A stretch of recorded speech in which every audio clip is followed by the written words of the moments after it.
흔히 집에서 우울증 환자분들이 가장 많이 경험하는 거는 생활 반경이 굉장히 줄어듭니다. 그래서 침대 밖을 벗어나기가 힘들어요. 밥을 먹어도 식탁에 가서 앉아서 먹지 않고 침대에서 먹으려고 하고, 핸드폰을 보거나 컴퓨터를 해도 침대에서 누워서 어떻게 하려고 하고, 이런 식으로 생활 반경이 굉장히 좁아지는 것을 볼 수가 있는 게 하나가 있고요. 스스로 우울증을 예방하거나 치료할 수 있는 딱 하나 근거가 있는 치료법은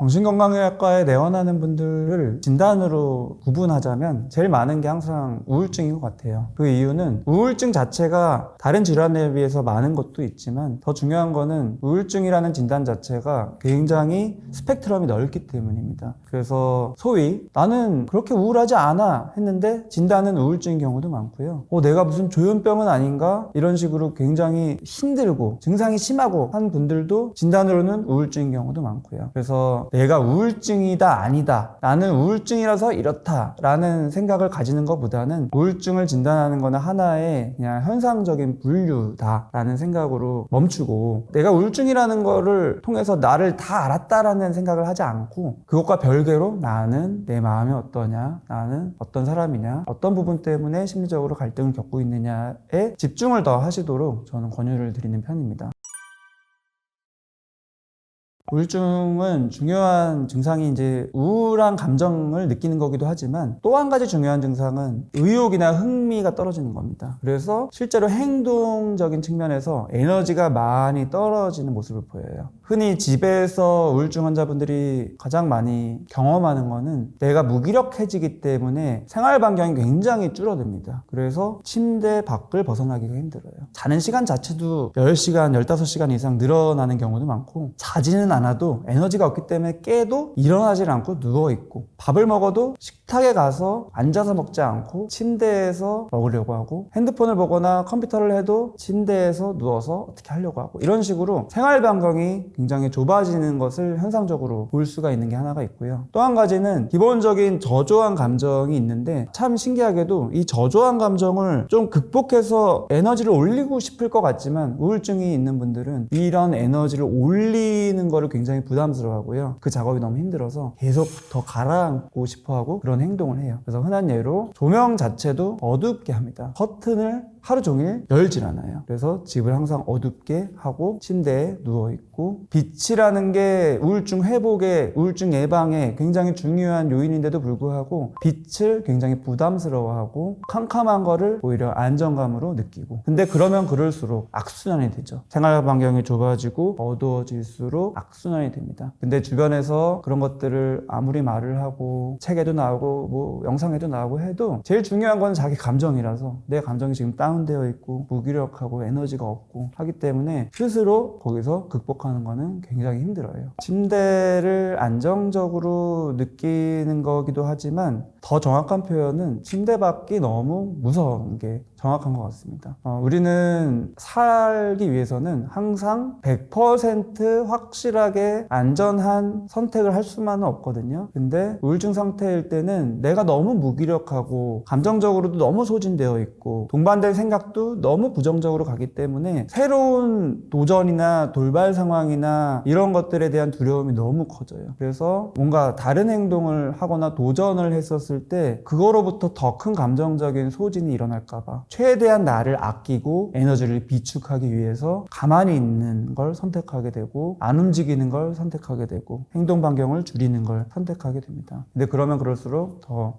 악순환이 되죠. 굉장히 흔한 것 중에 하나가 우울증의 증상 때문에 찾아오는 우울한 감정, 슬픈 감정 자체를 표현을 하면서 동시에 그 감정 자체에 대한 확신을 가지지 못합니다. 그래서 요즘에 이렇게 자꾸 눈물이 나고 슬픈데 이게 우울한 건가요? 또는 제가 요즘에 직장에서 좀 스트레스를 받아서 우울한 건데 남들도 다 스트레스 받는 거 이 정도는 다 경험하는 건데 제가 괜히 이거를 우울하다라고 더 치부하는 건 아닐까요? 이런 식으로 자기가 가진 감정 자체를 확신을 못 갖는 표현을 하는 경우가 굉장히 많아요. 그거는 이제 자존감이 낮아질 때 현상이기도 합니다. 자존감이 낮아지는 것 자체가 또 우울증의 증상이기도 해요. 그래서 자존감이 낮아지면은 내가 경험하는 것에 대한 확신을 못 갖거든요. 그래서 우유부단해지고, 그래서 힘들어서 왔으면서도 내가 힘든 게 맞나요? 이렇게 물어보는 겁니다. 상대방한테 확인을 받음으로써 내가 경험하는 것에 대한 확신을 가지려고 하는 거, 이게 굉장히 우울증에서 많이 일어나는 현상인 것 같아요. 자기를 있는 그대로 수용하지 않고 의심을 하게 되는 거는 역시 핵심은 감정이거든요. 우리는 자기 자신에 대해서 투명하게 바라볼 수 있는 존재입니다. 신체가 생존하기 위해서는 호흡을 하는 것처럼 심리적으로 생존하기 위해서는 마음의 호흡이 필요한데, 그 마음의 호흡이 뭐냐, 그 공기라는 게 뭐냐라고 생각했었을 때 그 공기는 바로 감정입니다. 그래서 내 감정이 하루에 사람이 호흡을 수만 번 하듯이 우리 감정도 수만 번이 경험될 수 있는 거거든요. 다양한 감정들이 들어왔다 나갔다 합니다. 근데 우리는 이런 것을 그냥 중요하게 여기지 않고, 특히나 스트레스 받거나 힘들어지거나 우울증이 찾아오거나 심리적으로 갈등이 커지면은 이런 자연스러운 감정이 자기 안에 왔다 갔다 하는 것조차도 굉장히 불편하게 여겨져요. 그래서 우울증의 특징 중에 하나가 감정이 굉장히 커집니다. 슬픔도 우울증의 증상이기도 하지만 슬픔이 굉장히 커져서 눈물이 나기도 하고요. 죄책감도 우울증의 증상이기도 한데 그냥 죄책감이 아니라 과도한 죄책감을 가져요. 그래서 내가 잘못한 게 아닌데도, 그리고 아주 옛날에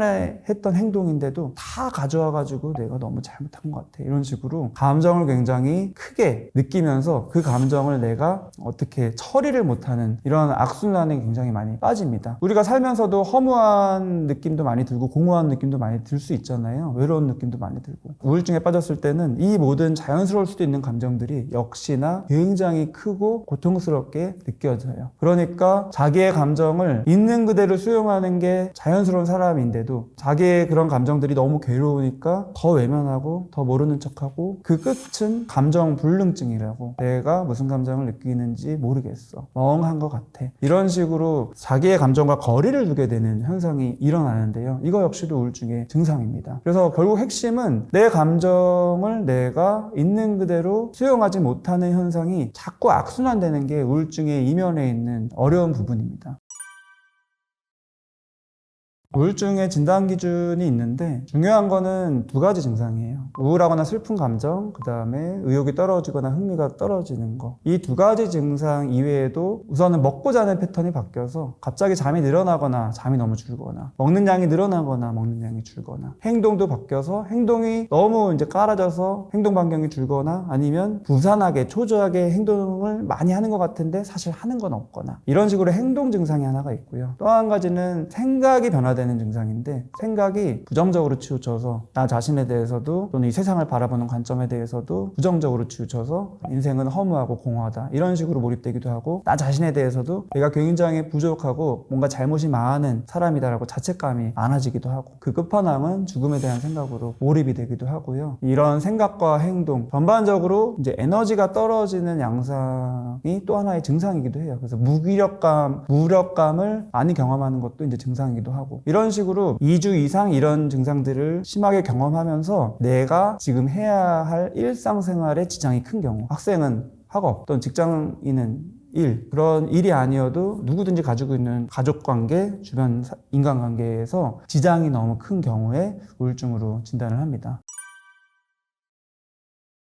우울감이라고 하는 우울한 감정과 우울증이라고 하는 질환은 전혀 다른 건데 많은 사람들이 좀 착각을 하고 있는 것 같습니다. 굳이 비유를 하면은 어떤 연못에 사람이 빠졌는데, 빠지긴 했지만 내가 숨을 쉴 수 있는 높이 허리 정도에 빠졌고 또 걸어서 나올 수 있는 정도면 우울감이에요. 그거는 누구든지 사람은 경험할 수가 있는 날씨와도 같은 감정이죠. 근데 우울증은 그 정도가 아니라 깊은 연못에 빠져서 발이 닿지 않고 수영을 아무리 잘해도 거기서 빠져나오기 위한 에너지를 낼 수가 없는 소진된 상태고, 그래서 결국에는 자기가 노력해서 극복하는 게 아니라 다른 사람들이 끄집어 내줘야 되는 게 우울증입니다. 우울감은 자기가 가진 다양한 노하우대로 취미생활을 하든 쉬든 사람을 만나든 해서 자기 힘으로 빠져나올 수 있는 게 우울감이고, 아무런 문제가 없고 너무 자연스럽고, 우울증은 우울증은 그렇게 자연스러운 게 아니라 분명히 도움을 받아야 하는, 스스로 극복할 수 없는 상태인데, 참 안타까운 게 우울증 자체를 우울감이랑 헷갈려서 우울증이 있는 분들을 나도 우울해, 근데 나는 이런 노력을 해서 극복했어, 너도 극복해. 근데 그거는 우울증이 아닌 거예요. 내가 노력을 해서 극복했다는 것 자체가 우울증이 아니라는 상징입니다. 그래서 명확한 구분을 해서 우울증인 분들은 도움이 필요한 거니까 주변에서 지지를 해주고 도와주고 끄집어 내줘야 되는 거다라고 이해를 하시면 좋을 것 같아요. 있는 그대로 감정을 내가 가까운 사람한테 표현했을 때, 가족이든 친구든, 그거를 있는 그대로 수용을 안 해주고 오히려 비난을 하는, 대수롭지 않게 여기거나, 그거는 스스로 극복해야 된다고 표현을 하는 겁니다. 예를 들면은 내가 직장에서 스트레스 받아서 우울해 이렇게 표현하면은, 야 너가 우울하면은 지금 취준생들은 어떡하냐, 또 부모님한테 말을 해도 야 나 때는 우울하면 그 우울한 감정도 뜯어 고쳐서 긍정적으로 바꾸고 의욕을 발휘했어, 그래야지만 살아날 수 있었어, 근데 너는 지금 배가 불러가지고 우울한 거야, 이런 식으로 있는 그대로의 감정을 수용하지 않는 경험을 할 때 더 악화가 됩니다. 근데 이게 너무 이제 극단적인 표현 같지만 한편으로는 제가 내담자를 통해서 제일 많이 듣는 주변 사람들의 반응이에요.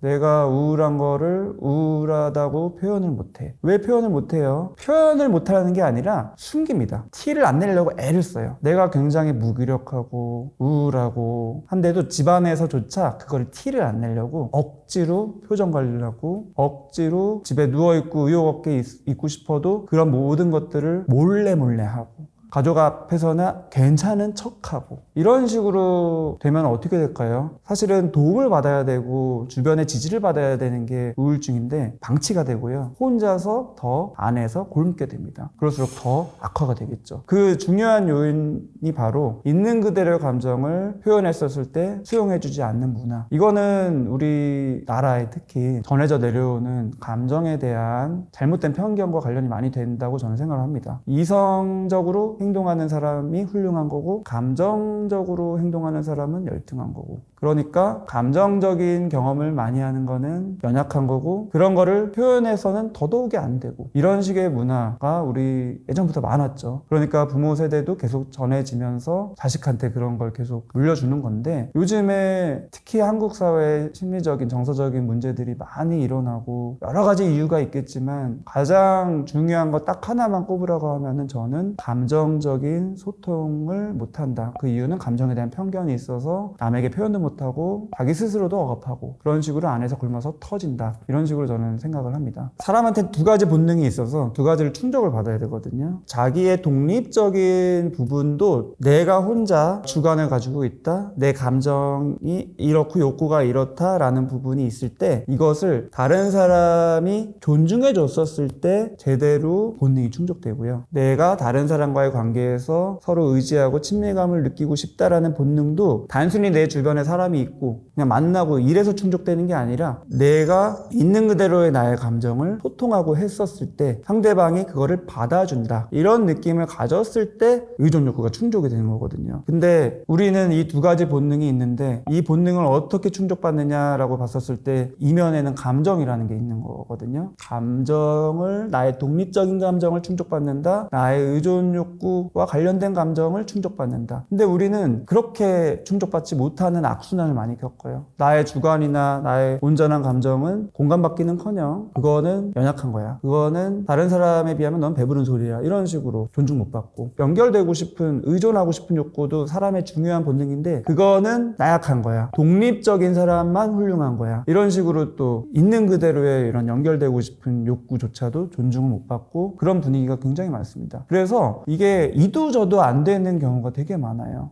흔한 예로 많은 분들이 잘못 알고 있는 오해 중에 하나가 독립적인 사람이 훌륭하고 의존적인 사람은 연약한 거다. 그래서 독립적인 사람을 만들기 위해서 어렸을 때부터 독립적으로 넌 혼자 해 뭔가를 도움을 요청해도 혼자 해봐 이렇게 자꾸 혼자 하도록 부추기고 밀어내는 게 독립성을 강화시킨다고 오해를 해요. 근데 사람이 독립성을 강화시키기 위해서는 어렸을 때 특히 의존적일 수밖에 없을 때 제대로 의존하는 경험을 해야지만 스스로 스스로에 대한 확신이 생겨서 제대로 자기가 자기 주관을 펼칠 수 있게 되거든요. 그렇게 힘든 소리 자꾸 하면은 그거는 연약한 거고, 연약해지다 보면 이 세상 못 살아. 그러니까 내가 쓴 소리를 좀 하고 직언을 하는 거야 하면서 합리화를 합니다. 그래서 이도 저도 안 되는 채 주변에 사람은 있는데 고립되고, 정서적으로 고립되고, 안에서 썩고, 그러다가 굶어서 터지고, 이런 악순환이 많이 일어나는 것 같아요.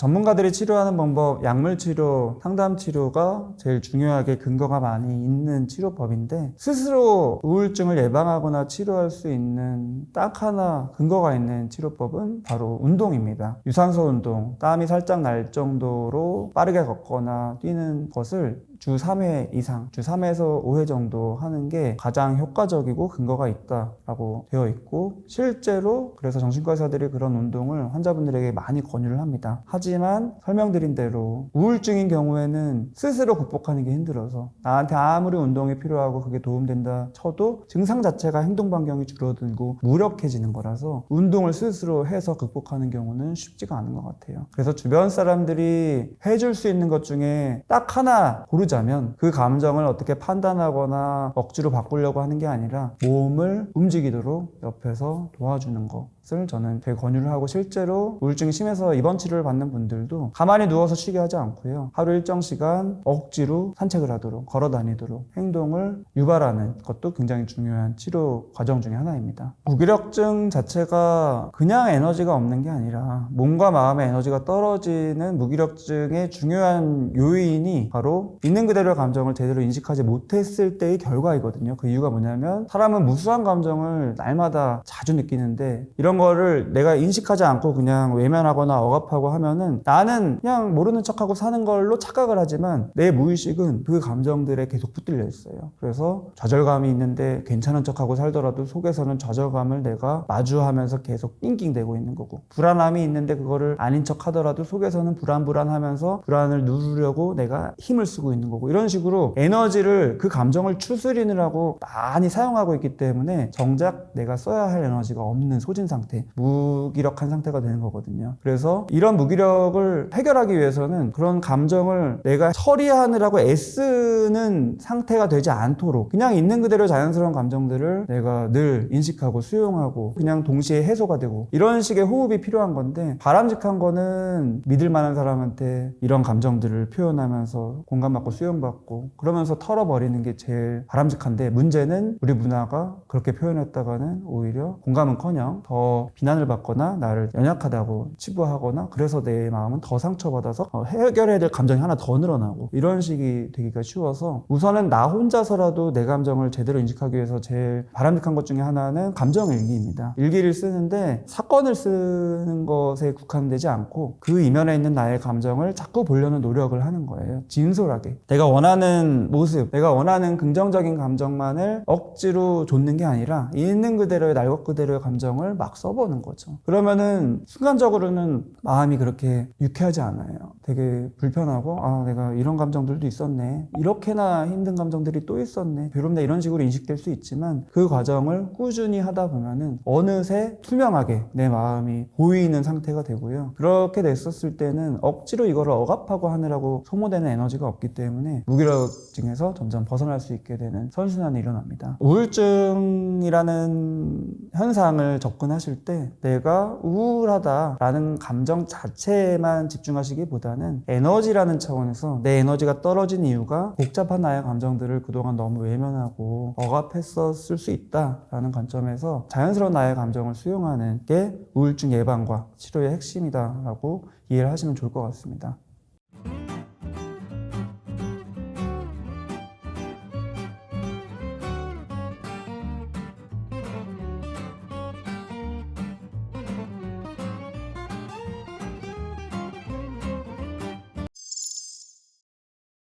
자존감이 낮은 분들은 주어가 나는으로 시작하지 않고 그냥 난 다 괜찮아 라고 말을 하고, 너가 좋은 대로 해, 이런 식으로 얘기를 하죠. 이게 자칫 보면은 굉장히 배려심이 많고 마음이 넓은 사람처럼 여겨질 수가 있지만, 결국에는 나중에 티가 나는 경우가 많아요. 은연중에 티를 내거나 해서 분위기를 좀 불편하게 만들게 되는 경우가 많죠. 자존감이 낮은 분들이 특히 힘들어하는 질문은 책과3 구독자분들 안녕하세요. 감정수업이라는 책을 낸 정신과 전문의 정우열입니다. 반갑습니다. 자존감이 높고 낮고의 굉장히 중요한 기준은 다른 사람이 나를 어떻게 생각하는지와 상관없이 내가 나를 어떻게 생각하느냐, 이게 자존감이 안정적이고 높은 건데, 반대로 다른 사람이 나를 어떻게 생각하느냐에 많이 치중되어 있을수록 자존감이 낮다고 볼 수 있습니다. 그래서 대화를 할 때 주어가 나는으로 시작하지 않고 남들은 나를, 걔는 나를, 이런 식으로 주어가 타인이 되는 경우가 많을수록 자존감이 낮을 가능성이 많이 있는 것 같고요. 주어가 내가 될수록 자존감이 높을 가능성이 많이 있는데, 또 꼭 그렇지만은 않은 게, 주어가 내가 되더라도 나를 지나치게 높게 평가하려고 애를 쓰거나 또는 지나치게 나를 비하하는 내용 쪽으로 치중되거나 하면은 역시 자존감이 낮을 가능성이 크다고 볼 수 있을 것 같습니다. 크게 나눠서 남들이 나를 어떻게 볼까라는 부분에 있어서 우선은 두 가지가 있겠죠. 다른 사람들이 나를 비난하거나 비판하거나 또는 나의 요구를 거절하거나 이런 순간이 있을 수 있고, 반대로 나를 높게 평가하고 칭찬하는 순간이 있을 수가 있고, 전자의 경우에는 자존감이 낮은 분들은 나를 조금이라도 비난하거나 부정적으로 평가하는 그런 피드백을 견디기가 굉장히 힘들어요. 그래서 그것에 대한 반응이 굉장히 과민해지죠. 과민해질 때 방향성 역시 두 가지가 있는데, 굉장히 충동적으로 자신을 보호하기 위해서 감정을 지나치게 드러내거나 지나치게 변호하거나 또는 상대방에게 공격을 하거나 이런 식이 될 수가 있고, 또 반대로 지나치게 위축이 돼서 비난하려는 의도가 아니었는데도 그것보다 훨씬 더 살을 붙여서 자신을 비난하고 비하하고 이런 식으로 이제 끌고 가게 되는 경우들이 많이 있는 것 같습니다. 그래서 예를 들어서 칭찬을 했었을 때 자존감이 높은 분들은 칭찬을 있는 그대로 받아들일 수가 있어요. 고마워. 사실 나는 그 부분을 위해서 노력을 많이 했어. 그렇게 자신이 노력한 것과 그로 인한 성취를 스스로 인정하고 수용하는 경향이 있고요. 그렇지 않은 분들은 칭찬을 들었을 때 있는 그대로 받아들이지 않고 굉장히 저평가합니다. 예를 들어서 시험을 잘 봐서 높은 성적을 받거나 원하던 직장에 취업을 하거나 했었을 때 주변 사람들은 당연히 그의 성취나 노력을 칭찬을 하죠. 그때 반응이 스스로가 굉장히 저평가하는 반응을 보이는 경우가 많아요. 아, 그거 사실은 나는 그렇게 잘하는 것도 아니고 자격도 없고 많이 부족한데 단지 운이 좋았을 뿐이야. 이런 식으로 스스로를 저평가하게 되는 경우들이 많이 있는 것 같습니다. 자존감이 낮은 분들이 특히 힘들어하는 질문은 자기 자신의 주관을 물어보는 질문. 아주 사소하게는 밥을 먹을 때 어떤 메뉴를 먹고 싶은지, 또는 놀러 갈 때 어디로 가고 싶은지, 뭐 이런 거가 있을 수도 있고, 자기의 기호가 충분히 있을 텐데 그런 선택지가 주어졌었을 때 굉장히 당황하거나 자기의 주장을 하지 못하고 그냥 난 다 괜찮아 라고 말을 하고 너가 좋은 대로 해, 이런 식으로 좀 얘기를 하죠. 이게 자칫 보면은 굉장히 배려심이 많고 쿨하고 마음이 넓은 사람처럼 여겨질 수가 있지만, 여긴 또 함정에 있어서 진짜 자기 마음이 괜찮고 아무렇지도 않고 그런 분들은 그런 선택을 남에게 맡기면서 별로 연연하지 않아요. 선택을 맡겼으니까 상대방이 한 선택을 아무렇지도 않게 따르고 불편함이 없죠. 근데 자존감이 낮은 분들은 내가 선택을 맡긴 이유가 나의 주관이 없기 때문이 아니라 나는 어떤 마음이 좀 있는데 이것에 대한 확신이 없어서, 또는 내가 이 주장을 했었을 때 상대방이 나를 어떻게 생각할까, 싫어하진 않을까, 불편하진 않을까, 비난하지 않을까, 이런 걱정이 많이 들어서 그거를 꾹꾹 억누르기 때문에 상관없어라는 대답을 하게 되는 거라서 결국에는 나중에 티가 나는 경우가 많아요. 너가 원하는 대로 해, 괜찮아 해놓고서 막상 그 음식을 먹으러 갔었을 때는 별로 이렇게 맛이 없어 하거나, 그것도 맛이 없어도 맛있게 먹는 척을 하는 게 아니라 은연중에 티를 내거나 해서 분위기를 좀 불편하게 만들게 되는 경우가 많죠. 제가 늘 강조드리는 거는 핵심은 감정이다. 감정은 속일 수가 없다. 결국에는 자기 감정을 억누르는 거는 언젠가는 용수철처럼 튀어나오고 그게 관계를 더 불편하게 만드는 식으로 악순환이 된다라고 생각을 합니다. 기질은 타고나는 부분이 많지만 어떤 기질이든지 그게 좋고 나쁜 게 있는 게 아니라서 결국에는 자기가 가지고 있는 부분, 성격적인 부분, 기질적인 부분 온전히 수용받는 경험이 아니라 그것을 계속 지적받거나 비난받는 경험을 자주 할수록 자존감이 낮아지게 되는 것 같아요. 그래서 타고나기보다는 자라면서 경험된 수용받는 경험이 많냐 아니면 존중받지 못하는 경험이 많냐, 이 차이가 자존감을 결정짓는 것 같습니다.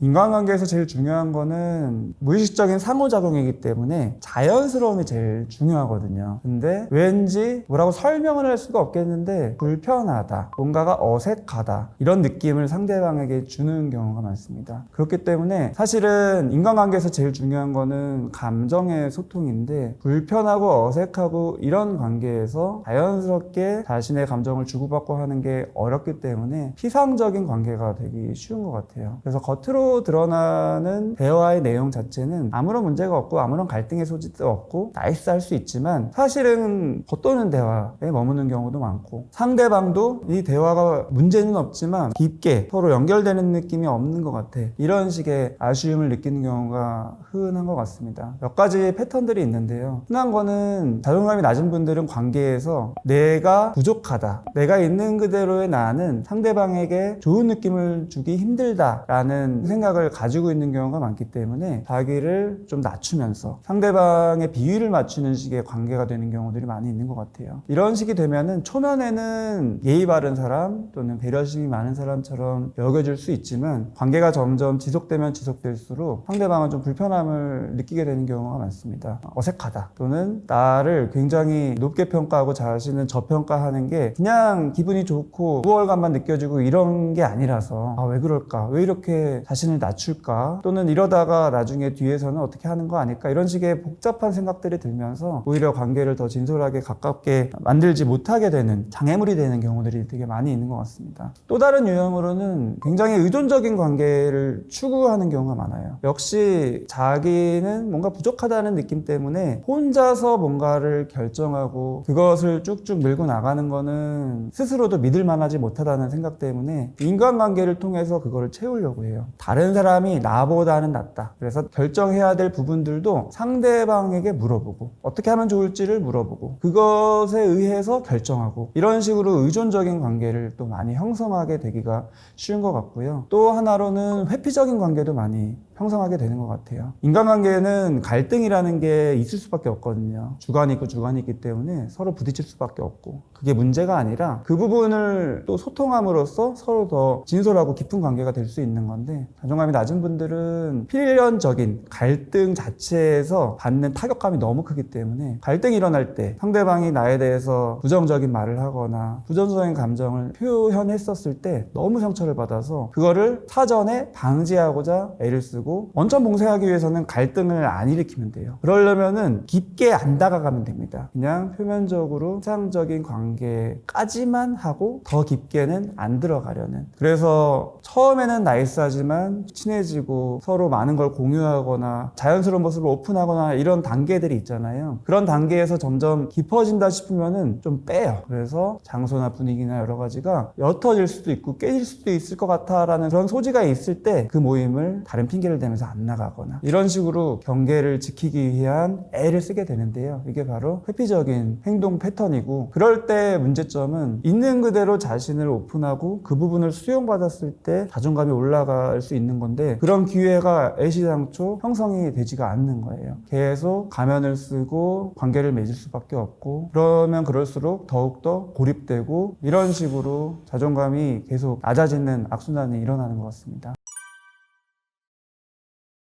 요즘 시대에 특히 많은 사람들이 추구한다고 제가 생각하는 거는 완벽주의거든요. 근데 완벽주의 역시도 자존감이 낮을 때 일어나는 굉장히 중요한 현상입니다. 왜냐하면 있는 그대로의 나, 자연스러운 나는 절대로 완벽할 수가 없거든요. 굉장히 자주 드리는 말씀 중에 하나가 사람은 생각보다 별로다 예요. 이게 자신을 비하하자 이런 취지가 아니라 완벽하지 않은 존재다, 누구든지. 나도 그렇고 남도 그렇고 이런 얘기를 드리는 건데, 그 이유가 요즘에 특히 완벽주의가 굉장히 많은 것 같고, 그 한 예로 SNS가 그런 것 같아요. 절대로 있는 그대로의 자연스러움을 보이지 않죠. 가급적 남들이 봤었을 때 좋게 여길 만한, 그게 어떤 자신의 성취일 수도 있고 외모일 수도 있고 그냥 성격일 수도 있고 여러 가지 다양한 부분이 있을 수 있는 건데, 그 모든 것들을 남들이 봤었을 때 좋을 것 같고 수용받을 것 같고 좋게 여길 것 같고 이런 거 위주로 포장을 하게 되는 것 같아요. 사실은 그 이면에는 자기가 스스로를 수용하지 못하는 거거든요. 나는 훌륭해야만 해. 남들이 봤었을 때 괜찮고 우월해 보여야만 해. 라는 식의 마음을 가지고 끊임없이 조금이라도 더 완벽함을 추구하게 되는 게 요즘 사회에 굉장히 큰 문제점인 것 같고요. 왜냐면은 그럴 때는 문제가 인간관계가 자연스러울 수가 없어요.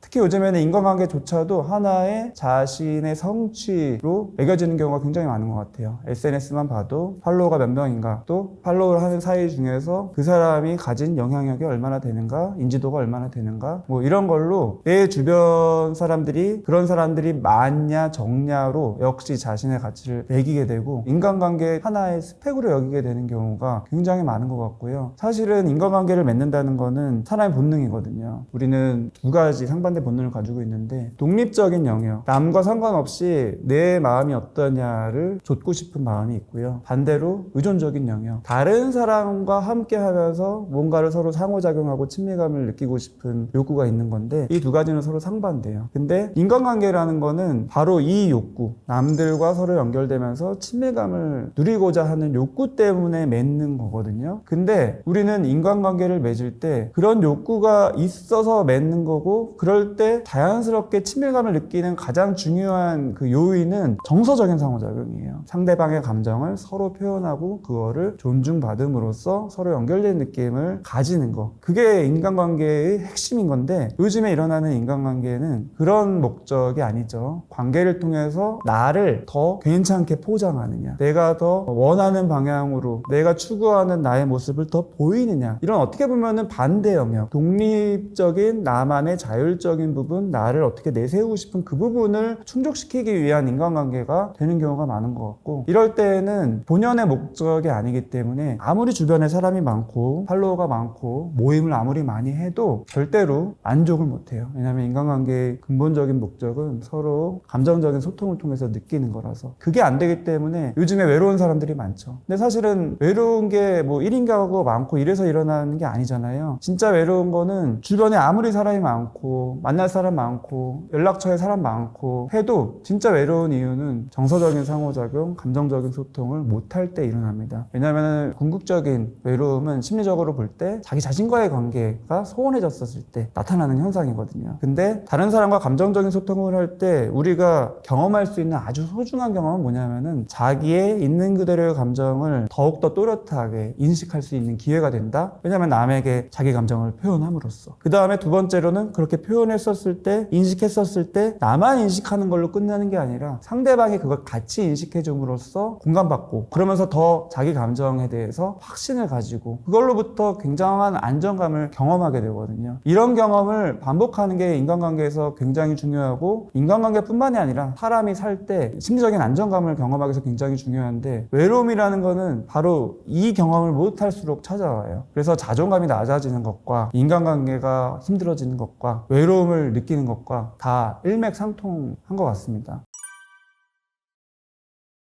자기의 감정을 있는 그대로 받아들인다는 거는 많은 분들이 어려움을 겪어요. 그 이유는 내가 원하는 감정은 이게 아니라서. 자존감이 낮은 분들이 원하는 감정은 나 자신을 있는 그대로 만족하고 행복감을 느끼는 소위 긍정적인 감정을 추구합니다. 하지만 그게 바로 굉장히 악순환이 되는 중요한 부분이에요. 감정이라는 거는 내가 원하는 대로 끌고 가는 것도 아니고 좋고 나쁘고를 판단하는 것도 아니고 그냥 있는 그대로가 뭔지를 보는 게 제일 중요합니다. 자존감이 낮은 분들이 만약에 자기의 감정에 집중을 한다 치면은 내가 있는 그대로 내 감정을 봤더니 그렇게 행복하고 만족스럽지가 않아. 뭔가 부끄럽고 위축되고 소심한 느낌이 들고 절망적이고 수치스럽고 민망하고 어색하고 뭐 이런 느낌이 들 수 있습니다. 그러면은 자존감이 높이려면은 이런 감정들을 무시하고 나는 괜찮다 이렇게 주문을 외우는 게 아니라 있는 그대로 그거를 봐야 돼요. 아, 내가 지금 위축되어 있구나. 내가 나를 부끄럽게 여기는구나. 스스로 부정적으로 한심하게 여겨지는구나. 그리고 내가 원하는 모습과 다른 모습이 자꾸 인식이 돼서 좌절감을 느끼는구나. 이런 식으로 있는 그대로의 감정을 구체적으로 언어화해서 묘사할 수 있는 작업을 계속 할 수 있어야 됩니다. 근데 여기는 함정이 있어요. 이런 작업을 하면은 감정이 어떻게 될까요? 더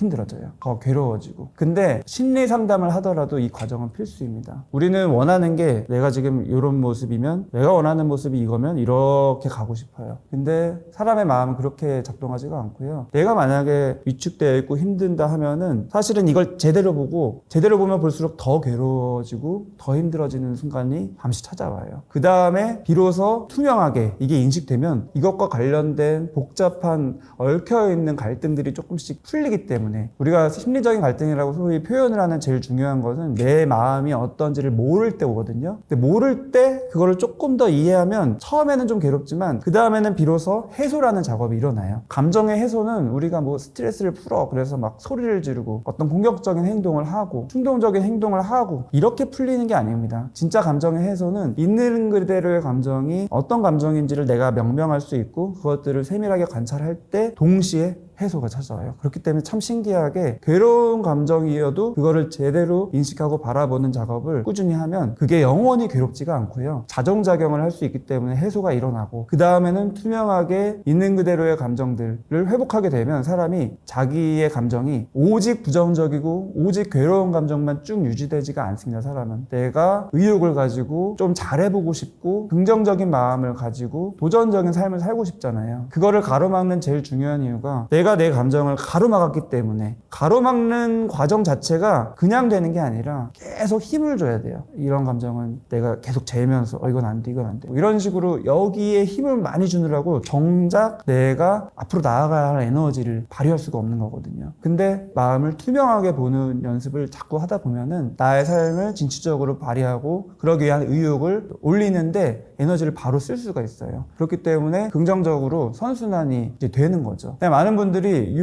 과정을 생각하기보다는 조금 임기응변이 되더라도 마음이 조급해가지고 빨리 의욕을 내고 빨리 내가 열심히 노력해야 돼. 그러니까 부정적인 감정들은 다 빨리빨리 저 구석으로 몰아놓고 뚜껑 다 꽁꽁 싸매고 우선은 내가 억지 의욕이라도 가져서 나아가 보자, 이런 식의 관점을 많이 가지게 되는 것 같습니다. 그런 마음들 자체는 충분히 이해를 하지만, 조급한 마음은 충분히 이해를 하지만 조금 돌아가더라도 제대로 자기 마음에 집중하는 식으로 하면은 임기응변이 아니기 때문에 시작은 조금 출발이 느린 느낌, 약간 에너지 올라오는 게 조금 느린 느낌이 들지는 모르지만 핵추진 잠수함처럼 굉장히 오랫동안 나의 평생에 걸쳐서 나에게 에너지를 주고 내가 원하는 삶을 이끌어갈 수 있는 그런 힘을 줄 수 있다라고 저는 생각을 하고요. 정리를 해서 말씀드리면은 요즘 자존감이 낮다라고 스스로를 평가하고 힘들어하는 분들이 많은데, 그렇게 스스로를 인식하는 거는 참 바람직한 것 같아요. 근데 제가 좀 아쉬운 거는 자존감이 낮으니까 자존감을 높여야겠다라는 의지를 억지로 자꾸 불어넣으면서 자신의 있는 그대로 자연스러운 감정을 더 억압하는 식으로 악순환되는 경우가 많은 것 같아요. 그래서 자존감을 높이기 위한 핵심은 자존감 자체를 높이는 게 아니라 있는 그대로의 내 감정을 수용하는 연습을 자꾸 하는 거다 라는 것을 다시 한번 강조드리고 싶습니다.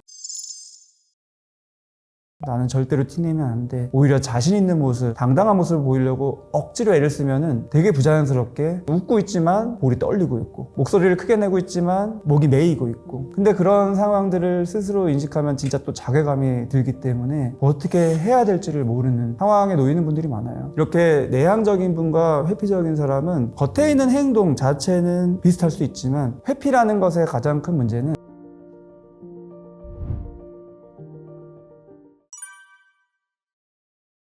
많은 사람들이 인간관계를 별로 맺지 않으려고 하는 사람들을 관심이 없어서 그런 거다라고 오해를 하는 측면이 있고요. 스스로 고립되어 있으면서 자기 자신도 남한테 별로 관심이 없다라고 그렇게 착각하는 경우도 많이 있는데, 제일 흔한 경우는 그렇지가 않고요. 오히려 인간관계를 맺고 싶고 많은 사람들을 만나고 싶은데 내 마음이 불편해서 인간관계를 맺는 상황에 스트레스가 너무 되고 불편한 감정이 너무 많이 들어서 그것을 회피하는 이런 패턴이 제일 흔한 것 같습니다. 인간관계에서는 갈등이라는 게 일어날 수밖에 없는데, 갈등이 일어나는 상황 자체를 피하게 되는 특성이 있습니다. 갈등이 일어날 때 경험되는 감정이 중요한 건데, 내가 뭔가 비난받는 느낌을 받는다, 또는 당연히 인간관계에서 뭐 초면이거나 오랜만에 만나거나 하면은 어색할 수 있는 건데, 그런 어색함이라는 것 자체도 역시 내가 감당하기가 힘들다. 그리고 내가 경험하는 이 어색함이라는 감정을 상대방이 느낄까봐 불안하다. 뭐 이런 경우도 많이 있고. 그 다음에 사람을 만난다는 거는 100% 안전한 상황이 아닙니다. 아무리 친한 친구여도 그날의 감정이나 나에 대한 여러 가지 생각들도 다를 수 있고, 대화를 하다 보면은 100% 내가 만족스러운 경험만 하기는 쉽지가 않고, 그 상황 가운데서 오해도 좀 생기고 갈등 같은 게 좀 생기고 감정이 좀 상할 수도 있는 요인들이 많거든요. 그런 것들을 애시당초 차단하기 위해서 회피하는 건데, 그 순간에 경험되는 감정들, 어색하다 또는 창피하다, 민망하다 또는 나를 비난하는 것 같다, 내가 부끄럽다 또는 이런 식으로 뭔가 위축되어 있고 어색해하고 하는 나 자신도 내가 스스로 부끄럽다, 막 이런 식으로 그 상황에서 일어나는 다양한 감정들을 견디지 못하게 되고. 근데 이제 회피라는 거는 해결책이 아닙니다. 언발의 오줌 누기 격으로 순간에는 해결책처럼 보이지만, 왜냐하면 사람 안 만나니까. 근데 진짜로 인간관계를 피해서 괜찮은 사람은 내향적인 사람인 거거든요. 근데 내향적인 사람은 회피적인 사람과는 달라요. 내향적인 사람과 회피적인 사람은 겹쳐질 수도 있겠지만 우선은 구분이 돼요. 그래서 인간관계를 안 맺고 혼자 있다 쳐도 그게 좋고, 거기서 다른 에너지를 얻을 수 있고 회복이 되기 때문에 혼자를 선택하는 분은 내향적인 분이고요.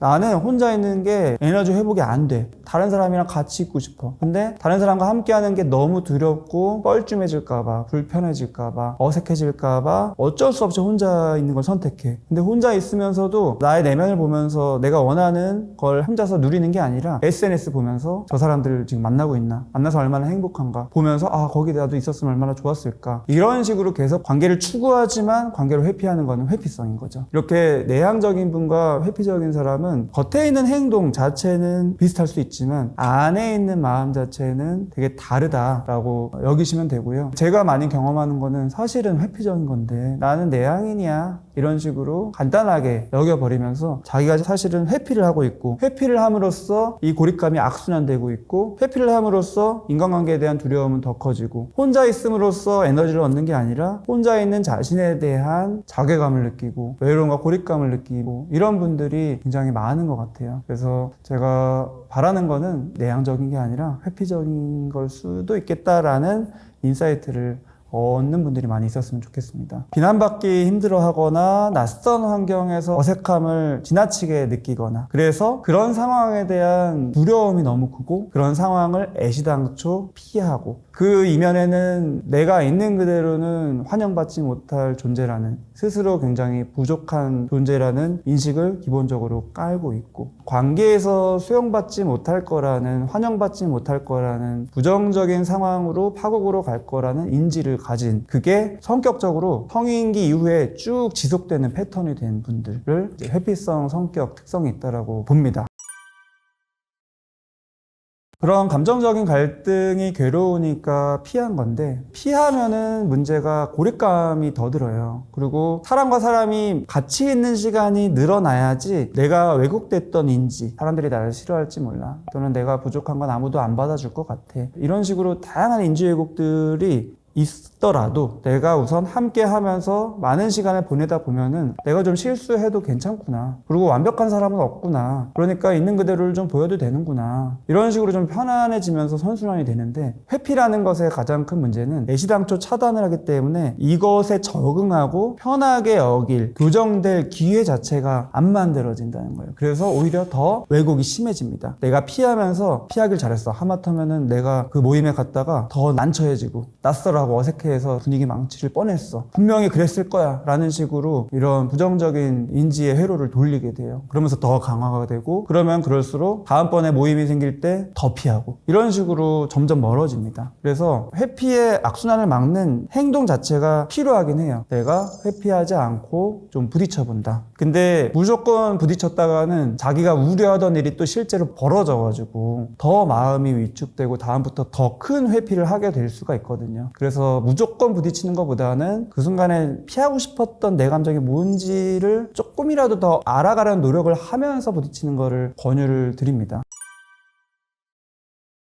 가정 환경이나 성장 과정에서 경험한 몇 가지 패턴이 좀 영향을 많이 미치긴 하는데요. 우선은 비난을 많이 하는 양육 환경에 놓일 때 회피적이 되기가 쉬워요. 당연히 자라면서 완벽하지가 않기 때문에 또 도전을 하면서 시행착오를 하고 실수를 하고 하는 건데, 그 순간에 잘 되기를 바라는 마음에서 할지라도 자녀 입장에서 경험하는 거는 내가 실수하거나 했었을 때는 굉장히 큰 비난을 받는다. 이건 되게 괴로운 감정이다. 실수나 이런 좀 잘못한 거를 용납해주지 않는다라는 경험을 하면은 그게 이제 패턴이 돼서 혼자 독립을 하고 사회에서 살더라도 비난받을 것 같은 상황, 그럴 가능성이 조금이라도 있는 상황은 또 피하게 되고요. 이런 게 또 한 가지가 있고, 또 다른 측면에서는 늘 강조드리는 감정과 관련된 소통의 분위기가 안 됐을 때, 내가 있는 그대로의 감정을 뭐 부모님이나 가족에게 표현을 하고 그거를 존중받고 수용받고 하는 경험을 하면 할수록 내 감정에 확신을 가지게 되고, 그렇게 돼야지만 내가 사회생활을 할 때 자연스럽게 표현할 수 있게 되고 상대방도 그거를 자연스럽게 여기게 되고 하는 건데, 내가 감정적인 표현을 할 수 없는 상황이었다. 우리 가족은 나에게 나의 섬세한 감정, 정서적인 상태에 관심을 안 기울이고 겉에 있는 행동 자체만을 보고 교육을 하려고 했고, 이면에 있는 감정들을 헤아려주고 존중해주는 경험을 안 했다. 오히려 감정적인 거는 좀 부정적으로 여기게끔 훈육을 받았다 할 경우에는 역시 이제 성인이 돼서 사회생활을 할 때에도 자기의 있는 그대로의 감정을 표현하는 게 굉장히 어색해요. 왜냐하면 표현을 해본 적이 없기 때문에, 그리고 표현을 해도 수용받아본 적이 없기 때문에 애시당초 표현 자체도 안 되도록 안에서 억압이 되고, 운 좋게 표현이 되더라도 자연스럽게 표현을 하지가 않고요. 내가 이 감정을 수용 못 받을지도 몰라 라는 압박감 때문에 자기도 모르게 세게 표현을 해버려요. 그러면 오히려 분위기가 깨지게 되고, 또는 억압을 하더라도 사람이 그렇게 생각보다 훌륭한 존재가 아니기 때문에 참다